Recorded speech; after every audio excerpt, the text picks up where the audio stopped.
Тож вітаю! Сьогоднішнє наше відео буде знову про фільтр каву. Відео, які не дуже дивляться, але я в принципі розумію чому. Дивіться, питання в чому. Насправді фільтр каву небагато хто розуміє, і іменно тому, про що ми сьогодні поспілкуємося. Сьогодні буду відкривати Колумбію Ла Макарена, сорт гейша. Гейша – це взагалі круто. Це сорт, арабіки, який дає невелику кількість кави, невелику кількість плодів, але при тому дуже смачний, фантастично, тобто має індивідуальні відтінки. Тож, чому фільтр кава не дуже популярна? А тому, що її мало хто варить правильно і постійно. І це не завжди проблема того, хто її готує. Насправді повторити рецепт фільтр кави оцими ручними готуваннями, проливами, помолами фантастично складно. Дивився відео артисті Coffee Roasters, кому цікаво, погугліть. Хлопці ведуть подкаст, вони з Америки.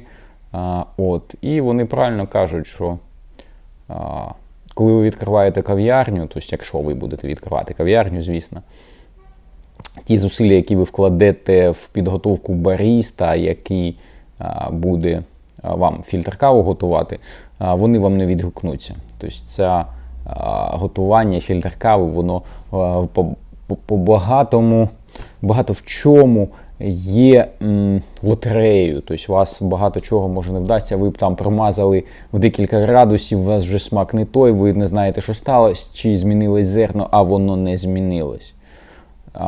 Тож в сьогоднішньому відео хочу підтримати всіх, хто все ж при цьому пуроверами, воронками Харіо і схожими так і займається, шукає ці суперсмаки. Ви молодці, ви витримуєте це навантаження. Давайте сьогодні приготую кавку, бо для мене це ранковий вайб, скажімо так. Тобто приготувати суперкавку, суперсмачну. Не завжди ідеальну, звісно, але кожного ранку. Нам треба, крім суперкавки, яку насправді придбати можливо і не так то й складно, будь-якого гарного посмажчика. Звісно, воронка, чайничок, фільтра, пристрій для підняття температури, в моєму випадку. Така плиточка з металевим чайничком, з термометром, за яким треба ретельно доглядати, бо, звісно, він не вимкнеться вам при необхідній температурі. Ну, плюс кавомолка, яка коштує, якщо гарна, як літак, конкретно ця вже 10 тисяч гривень коштує. Коштувала десь 8400, коли курс був трохи інший. Багато вкладень, але ви будете відчувати, що все в ваших руках і весь смак кави залежить тільки від вас. Перед кожним готуванням ви відкриваєте або нову пачку, або ту, що вже відкривали собі. Оцінюйте цей аромат і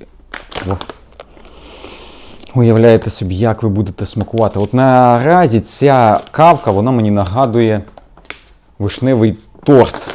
Щось таке малиново-вишневий торт, який солодкий, який приємні дає відчуття, там, задоволення космічне. Це може робити кава.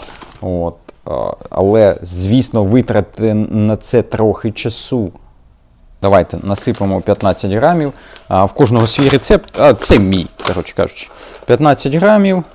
Єдине, що може помолу, я трохи більшим зроблю. Бо ті ж самі хлопці, вони казали співвідношення вода до кави десь 1 до 20, в мене 1 до 14. Це, too much, певно. Давайте 60 поставлю. 60 кліків. Є. Що, лишається все зібрати, довести водичку до температури 93 градуси. І вже починати готуваннячко, бо 9 ранку, а ми без кави, це ж просто неможливо. Як можна було всю ніч і каву то не пити? Так, поки догрівається чайничок, я якраз роблю помол. Помол – це теж вайб, коли ви вручну перемелюєте собі, виконуєте завдання, то, що вам робить моторчик, але ви це робите вручну. Це ви зробили. І смачна кава і в цьому плані буде залежати від вас. От від того, наскільки рівномірно ви обертаєте цю ручку, чи нема у вас зупинок. Щось таке. Все ж сподіваюся, що все більше людей буде звертатись до фільтр кави, бо воно того варте насправді. Так, таруємо ваги, висипаємо нашу кавку. За рахунок того, що ваги все ж китайські, давайте не будемо дивуватися, як з 15 грам кави вийшло 15,1 грамів при нашому цьому готуваннячку. Так, починаємо. Таруємо. І перший пролив я зроблю водичкою зменшеної температури. Я окремо грію її в пітчері. Давайте на 5 хвилинах почнемо і для себе просто з'ясуємо, що на 5 секундах маю на увазі. 5 секунд – це такий стартовий час, поки ми починали наше готування.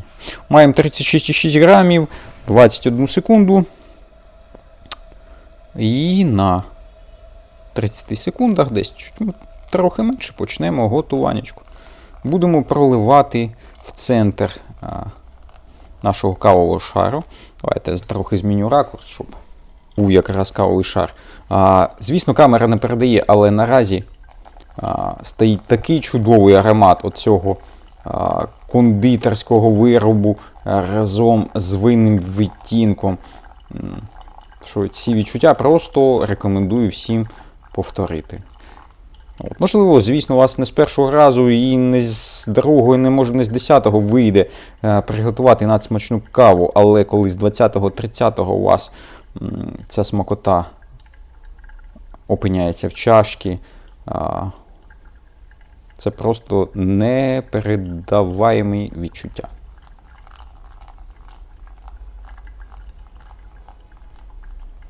Так, 160.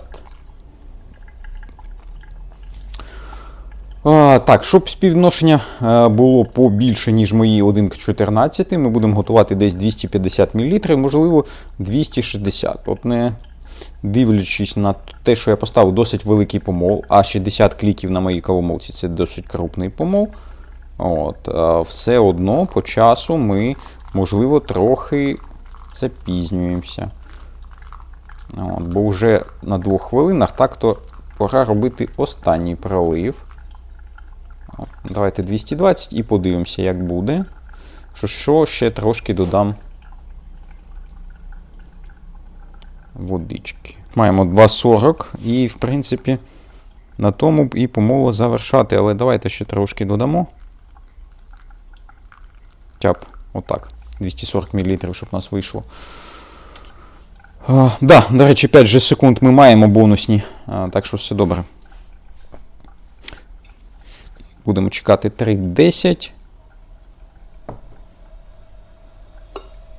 І допоможемо водички полишити наш заварничок. Десь 3:10 результаті ми маємо. Так, дивіться, маємо отакий конус. Як його читати, тобто залишки кави? Якщо ми маємо отакі сліди різної фракції, насправді, це значить, що помол навіть при цих налаштуваннях трохи крупнуватий. Але трохи крупнуватий помол – це означає, що у нас буде кава більш яскравою по смаку. То все залежить від того, що ви хочете. Тобто, так в мене виглядає залишковий шар не ідеально, але при тому, можливо, це прикрасить смак. А цього ми і хочемо. Так, в вашому випадку, вашу улюблену чашечку ми переливаємо кавку. Аромат від готової кави стоїть отой чарівний. Це вже великий плюс. Коли ви відчуваєте оці нотки, які ви відчували в зерні в вашій чашці, в ароматі хоча б, це значить, що вам багато чого вдалося. Мої поздоровлення. І чарівний час готування. Смакування.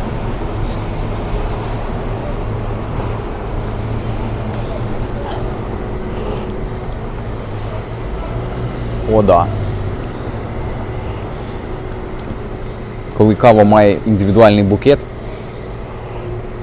і вам вдалося його собі перемістити в чашку, це незабуваєме відчуття.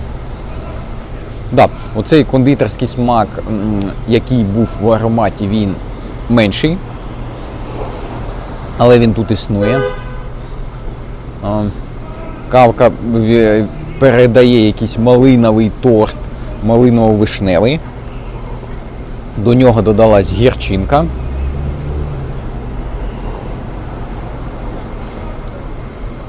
І ви кожний ковточок п'єте, і з охолодженням кава розкриває по собі нові відтінки. І головне, коли ви приготували собі фільтр каву, ви розумієте, що це ваше досягнення. Тож, я кожного 100% спонукаю, та може прошу, спробувати фільтр каву. Але краще приготовано власними руками, бо, чесно кажучи, довіряти тим баріста, які готують в кав'ярнях, я б не став. В них немає цілі порадувати вас суперсмаком. Чесно кажучи, я таких не бачив, можливо, такі, звісно, є. От. Але коли ви власними руками зварили якесь яскраве диво, це круто. Тож, якщо ви спробуєте фільтр каву, зварену власними руками, то це буде круто і вже не дарма зняти це відео. Тож, дякую. До побачення.